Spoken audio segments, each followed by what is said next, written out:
안녕하세요. 부자 오빠입니다. 굉장히 중요한 이벤트가 있었는데요. 이제 12시가 넘었으니까 어제가 되겠죠. 어제 밤 9시 반에 미국 CPI 지수를 발표했는데 정확히 예측치와 동일하게 나왔습니다. 3.4%를 예측했는데 3.4%가 나왔고요. 가격 변동성이 큰 식료품과 에너지를 제외한 코어 CPI도 정확히 예측치와 동일하게 3.6%가 나왔습니다. 자, 그렇다면 오늘 증시는 어떻게 됐을까요? 예측치와 동일하게 나왔으면 주가가 오르는 게 맞나요? 아니면 떨어지는 게 맞나요? 글쎄요, 이걸 따지는 것 자체가 저는 의미가 없다고 봅니다. 어쨌든 지금 증시가 오르고 있긴 한데 CPI가 예측치랑 똑같이 나온 게 엄청난 호재여서 이렇게 오르는 걸까요?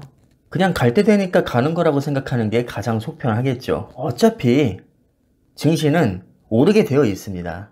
특히 우리가 가장 많이 참고하는 다우존스, 나스닥, S&P 500 같은 경우는 세계 최고의 기업들이 모여있는 지수 개념이라는 말이죠. 세상에서 가장 돈 잘 벌고 위대한 기업들이 모여있는 지수가 어떻게 장기적으로 오르지 않을 수 있을까요? 자본주의 시대에서 당연히 오를 수밖에 없습니다. 그리고 앞으로도 당연히 계속 오르겠죠. 만약에 오늘 CPI가 예측치보다 많이 높게 나와서 폭락했어도 변하는 것은 없습니다. 그래도 똑같이 장기적으로 보면은 당연히 많이 오르겠죠. 우리 같은 장기 투자자들에게 매월 발표되는 CPI 같은 단기적인 지표는 큰 의미가 없다는 겁니다. 3대 증시가 오르는데 반도체는 안 오를까요? 당연히 오르겠죠. 왜냐면 반도체는 나스닥 기술주들과 굉장히 밀접한 연관성이 있기 때문입니다. 특히 엔비디아, 정말 거품 많다고 논란이 가장 많은 종목 중 하나죠.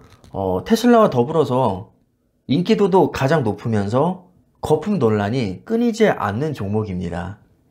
근데 어느새 940달러를 재돌파했습니다. 이제 1000달러를 거의 눈앞에 두고 있죠. 도대체 엔비디아가 거품 많다는 얘기 언제부터 나왔었나요? 100달러, 200달러, 300달러, 400달러, 500달러, 600달러, 700달러, 800달러 계속 지금이 고점이다. 거품 많다고 욕먹던 종목입니다. 근데 지나고 나서 보면 결국 갈 놈은 그냥 간다는 거죠.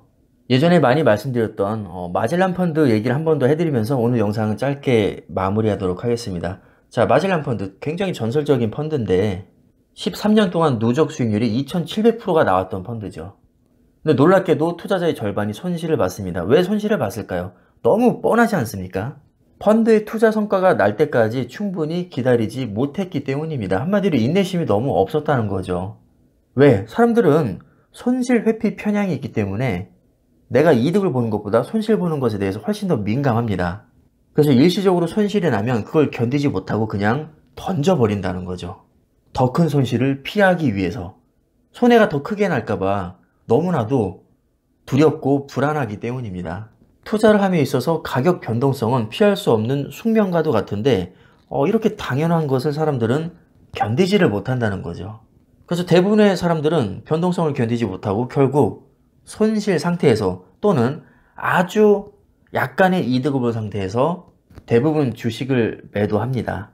CPI만 해도 그렇습니다. 매월 CPI가 발표될 때마다 대부분의 투자자들은 일단은 스트레스를 받죠.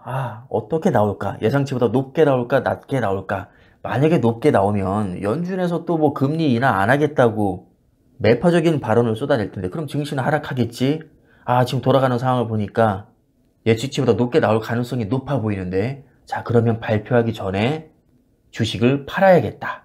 그리고 돌아가는 상황을 보면서 재진입 타이밍을 다시 잡아야겠다. 이런 식으로 자꾸 사팔사팔을 한다는 겁니다. 왜냐면 그게 현명하다고 생각하니까요. 근데 현명한 게 맞죠. 만약에 내 예측이 100% 적중한다는 가정하에 말입니다. 만약에 내 예상이 100% 적중하면 당연히 하락이 예상되면 팔고 상승이 예상되면 몰빵을 해야죠. 그렇게 해야 아무런 대응도 하지 않고 가만히 있는 사람보다 더 빨리 부자가 되는 게 맞습니다. 근데 문제는 뭐냐면 내 예측대로 돌아가지 않는다는 거죠, 세상이. 아니 뭐 예측하는 게 그렇게 쉬우면 누구나 백만장자, 억만장자가 됐겠죠. 근데 현실은 그렇지가 않다는 겁니다. 그래서 이것을 인정하고 어차피 우리가 투자하고 있는 미국 주식, 그게 S&P 500 지수든 나스닥이든 필라델피아 반도체든 뭐 개별 종목이든 충분한 공부가 되어 있고 그 기업이 앞으로도 잘 될 확률이 대단히 높다면 우리가 할 수 있는 최선은 그냥 믿고 기다려주는 겁니다. 그게 사실상 성공 확률이 가장 높습니다. 그냥 믿고 기다려주는 거죠. 보시다시피 미국 증시는 100년 동안 우상향 해왔습니다. 이 방향성이라는 걸 왜 무시할 수 없느냐면 대개 초등학생 때 공부 잘하던 애들이 중학생이 돼서도 공부를 잘하고요.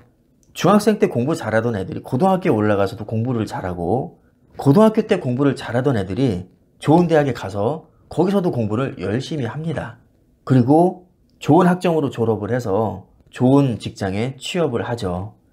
이게 왜 그럴까요? 공부를 열심히 하는 습관이 몸에 배어있기 때문입니다. 이런 방향성을 결코 무시할 수가 없습니다. 미국 증시가 왜 우상향했을까요? 일단 세계에서 제일 잘 나가는 기업들을 보면 거의 다 미국 기업이고요. 미국이 기축통화국이고 국방력도 제일 세고, 그냥 미국이라는 나라 자체가 지구에서 짱이기 때문입니다. 뭐 어렵게 설명할 필요 있나요? 단순한 거죠. 사실상 미국이 세계 경제를 주도하고 있는 게 맞잖아요. 이거를 부정할 수는 없는 겁니다. 왜 미국이 금리를 올리면 다른 나라들도 따라서 올릴까요? 왜 수많은 화폐 중에 달러를 최고로 쳐줄까요? 너무 뻔한 거 아니겠습니까? 왜 세계 1장, 2장이 미국 기업인 애플과 마이크로소프트일까요? 정말 냉정하게 객관적으로 미국 지수보다 더 좋은 투자처는 없습니다. 나의 개인적인 선호도와는 상관없이 객관적으로 가장 훌륭하고 확실한 투자처가 뭐냐라고 묻는다면 미국 다우존스, 나스닥, S&P 500 지수, 필라델피아 반도체 지수라고 대답을 할 수밖에 없습니다. 그냥 객관적으로 아주 오랜 시간 동안 가장 좋은 모습을 보여줬거든요. 그럼 운이 좋아서 뽀록으로 잘 나갔느냐? 아니, 뽀록으로 S&P 500 지수가 100년 동안 우상향 했을 리가 있겠습니까? 그럴 리가 없잖아요. 그러니까 그럴 만한 이유가 있는 것이고, 앞으로도 그 방향성이 계속 유지될 가능성이 높기 때문에 가장 확실한 미국 지수에 장기 투자를 하자는 겁니다.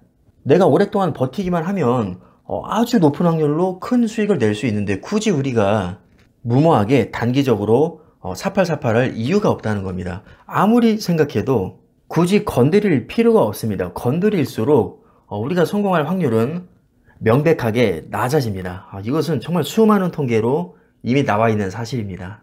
제가 오죽하면 S&P 500 지수 투자 기간별 수익권에 들어갈 확률을 메모장에 정리를 해서 반복적으로 여러분들에게 말씀을 드리겠습니까? 그만큼 중요하기 때문입니다. 산정 기간에 따라서 이 퍼센티지는 조금씩 바뀔 수는 있겠지만 S&P 500이라는 미국 지수에 투자할 경우 투자 기간이 길어질수록 성공 확률이 올라간다라는 확실한 결론을 내릴 수 있다는 겁니다. 이거는 그냥 팩트입니다.